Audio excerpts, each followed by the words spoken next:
In this video, we would be discussing the approach of how to remove duplicate characters from the given string.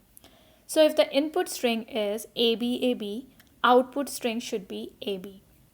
We will use hash set in this approach. Since hash set only accepts the unique elements, so we are going to take advantage of this characteristic. Let's try to understand this with the help of an example. So we have this example here, ABAB. What we are going to do is, we are going to iterate this given string and add the characters into the hash set object. So every time we try to add the character into a hash set object, the hash set object checks whether it already contains that character. If it does not contain that character, then only hash set object adds that character, otherwise it does not. Okay, so let's iterate the string and add the characters into a hash set object. Okay, so we are the first character of our string and our hash set object checks whether it already contains that character, and we see that it does not, so it allows us to add that character. And now we will append the same character into a string buffer object. Why we will do that? Because eventually we have to return the string as an output. So once we have the string buffer object with unique characters, we can convert this string buffer object into a string and return it as an output. Okay, moving back to the iteration, now we are at the second character B, and hash set object does not contain this character, so we are good and it allows us to add.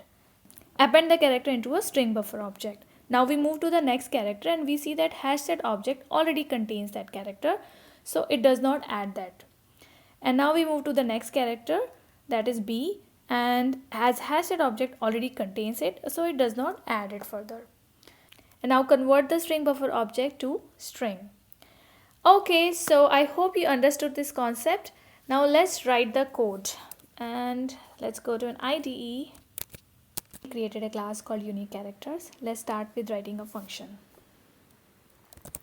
Static return type string. Let's name this method as remove duplicate character.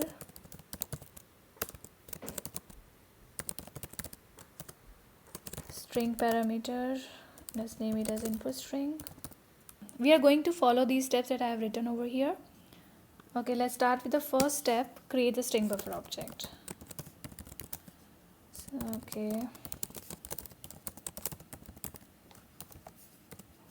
And then the next step is to create the hash set object. We need to store the characters, so let's make it of character type.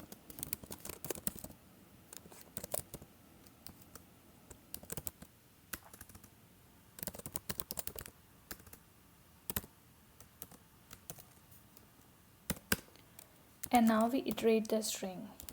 For loop, let's add the character into a hash set and append the same character into a string buffer. Before that, let's save the character into a character variable.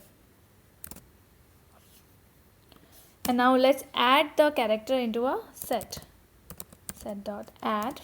So we have this built-in method add, and this method returns boolean. It returns true if it adds the character, and if it returns false if it does not add the character, that is, the character is already present in the hash set. So what we can do here is we can put a if check.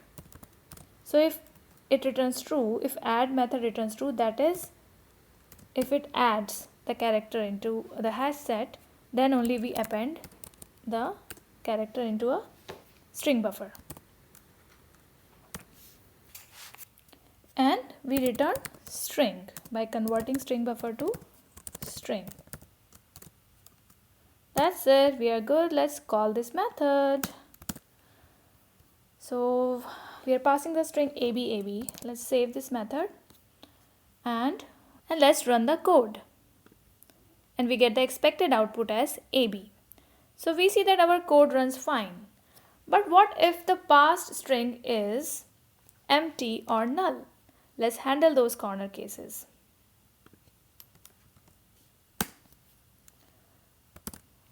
So if an input string is null or input string is empty, we return the input string as it is. Okay, now let's discuss its time and space complexity. For space complexity, as we see in the code, that we are using extra space in terms of a string buffer, hash set, and also a string object. So the overall space complexity for this program would be order n, where n corresponds to the length of a string. And for the time complexity, as we see that we are using a for loop and we are iterating the whole string. So the time complexity for this program is also order n, where n corresponds to the number of characters in a string or the length of a string. That's it for this video. Let me know if you have any doubts in the comment section below. Till then, happy coding and keep smiling.